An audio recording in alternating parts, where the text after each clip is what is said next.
ഭൂമിയിൽ ജീവൻ എന്ന അത്ഭുത പ്രതിഭാസം ഉണ്ടായതിനു പിന്നിലെ പ്രധാന ഘടകം മഴയാണ്. ഈ വീഡിയോ കാണുന്ന നിങ്ങൾ ഉണ്ടായതിനു പിന്നിലെ പ്രധാന കാരണങ്ങളിലൊന്നും ഈ മഴയാണ്.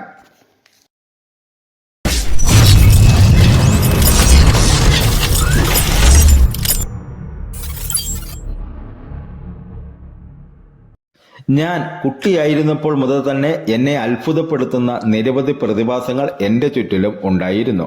എന്നാൽ അതിലൊരു പ്രതിഭാസം എന്നെ അതിഭയാനകമായ വിധത്തിൽ അത്ഭുതപ്പെടുത്തിയിരുന്നു. എങ്ങനെയാണ് ഈ അത്ഭുത പ്രതിഭാസം നടക്കുന്നത്? എങ്ങനെയാണ് ഇത്രയധികം ജലം മുകളിൽ നിന്നും വീണുകൊണ്ടിരിക്കുന്നത്? ആരാണ് ഇതിനു പിന്നിൽ പ്രവർത്തിക്കുന്നത്? ഈ ചോദ്യങ്ങൾക്കെല്ലാം ഉത്തരങ്ങൾ പിന്നീട് ഞാൻ ക്ലാസ് മുറിയിലൂടെ ഞാൻ അറിഞ്ഞു. പക്ഷേ എന്നിരുന്നാലും മഴ എന്ന ആ അത്ഭുത പ്രതിഭാസത്തോടുള്ള കൗതുകം എന്നിൽ നിന്ന് ലെവലേശം ഇല്ലാതായില്ല. മഴയെക്കുറിച്ച് കൂടുതൽ പഠിക്കും തോറും അവ എന്നെ അത്ഭുതപ്പെടുത്തിക്കൊണ്ടേയിരുന്നു.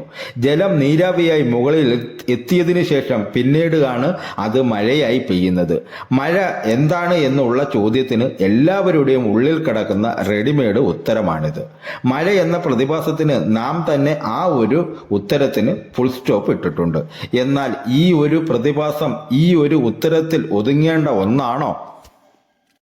മഴ നമ്മുടെ ജീവിതത്തിൽ സ്വാധീനം ചെലുത്തുന്നുണ്ട് എന്ന് നമുക്കറിയാം. പക്ഷേ എത്രത്തോളം ആയിരിക്കും അത്?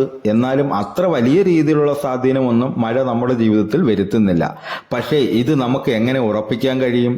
മഴയുടെ സ്വാധീനത്തെപ്പറ്റി നമുക്ക് മനസ്സിലാക്കണമെങ്കിൽ ഒരേ ഒരു വഴി മാത്രമേ നമ്മുടെ മുന്നിലുള്ളൂ: മഴയുടെ അഭാവം. അതായത് ഭൂമിയിൽ മഴ പെയ്യുന്നത് ഒന്ന് നിൽക്കുകയാണെങ്കിൽ എന്തൊക്കെയായിരിക്കും സംഭവിക്കുക എന്നാണ് നമുക്ക് നോക്കേണ്ടതുണ്ട്. എന്നാൽ മാത്രമേ ഇതിനുള്ള ഒരു ക്ലിയർ പിക്ചർ നമുക്ക് ലഭിക്കുകയുള്ളൂ. കുറച്ച് മാസങ്ങൾക്ക് ഉള്ളിൽ തന്നെ വനങ്ങളിലെ സസ്യങ്ങളും മരങ്ങളുമെല്ലാം ആവശ്യത്തിന് ജലം ലഭിക്കാതെ വരുമ്പോൾ നശിക്കുവാൻ ആരംഭിക്കും. പച്ചക്കറികളും പഴങ്ങളും ധാന്യങ്ങളുമെല്ലാം ഇതിൽ ഉൾപ്പെടും. സ്വാഭാവികമായും സസ്യങ്ങളെ ഭക്ഷിക്കുന്ന ജീവികളെയും ഇത് ബാധിക്കുന്നു. ഭക്ഷണത്തിന്റെ അഭാവം രൂക്ഷമായി വരുമ്പോൾ ആ ജീവികളിൽ ഭൂരിഭാഗവും വംശനാശം സംഭവിക്കും. അവിടെയും പ്രശ്നങ്ങൾ തീരുന്നില്ല. സസ്യഭുക്കുകളുടെ വംശനാശം ഏറ്റവും കൂടുതൽ ബാധിക്കുന്നത് അവയെ ഭക്ഷിക്കുന്നവരെയാണ്. സസ്യഭുക്കുകളുടെ അഭാവം മാംസഭുക്കുകളെ സാരമായി തന്നെ ബാധിക്കും. സാവധാനം അവരും വംശനാശം എന്ന ഭീകര അവസ്ഥയിലേക്ക് തെന്നി വീഴും.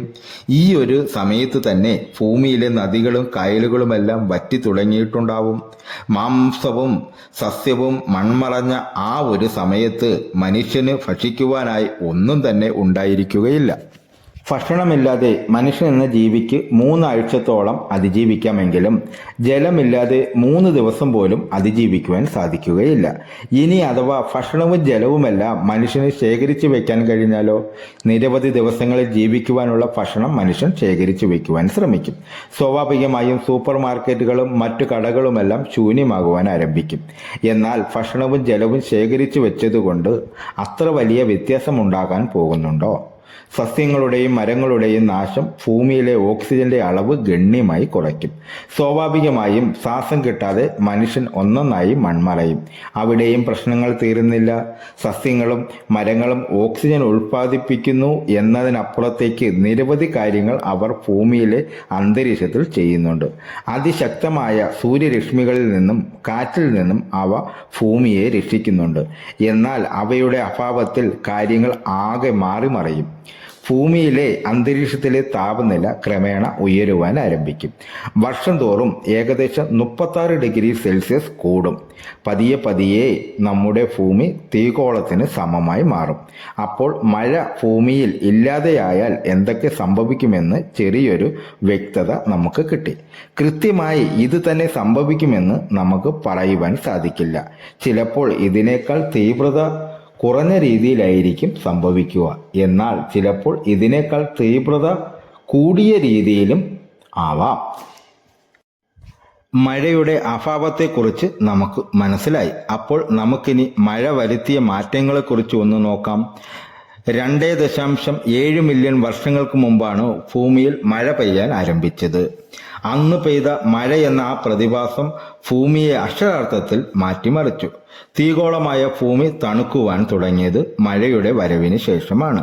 ഭൂമിയിലെ നദികളും സമുദ്രങ്ങളും ജനിച്ചത് മഴ കാരണമാണ്. ഭൂമിയിലെ ശുദ്ധജലം വന്നു ഭവിച്ചത് മഴ കാരണമാണ്. എന്തിനേറെ പറയുന്നു, ഭൂമിയിൽ ജീവൻ എന്ന അത്ഭുത പ്രതിഭാസം ഉണ്ടായത് പിന്നിലെ പ്രധാന ഘടകം മഴയാണ്. ഈ വീഡിയോ കാണുന്ന നിങ്ങൾ ഉണ്ടായതിന് പിന്നിലെ പ്രധാന കാരണങ്ങളിൽ ഒന്നും ഈ മഴയാണ്. അപ്പോൾ ചുരുക്കി പറഞ്ഞാൽ നിങ്ങളുടെ ജീവിതത്തിൽ നിങ്ങൾ കണ്ടിട്ടുള്ളതിൽ വെച്ച് ഏറ്റവും വലിയ അത്ഭുതങ്ങളിൽ ഒന്ന് ഈ മഴയാണ്. നിങ്ങളുടെ നിലനിൽപ്പിനെ തന്നെ ഇത്രയേറെ സ്വാധീനിച്ച ഈ മഴയെ ഇപ്പോഴും നിങ്ങൾക്ക് അതേ രീതിയിൽ തന്നെ കാണാം എന്നതാണ് അതിൻ്റെ യഥാർത്ഥ സൗന്ദര്യം.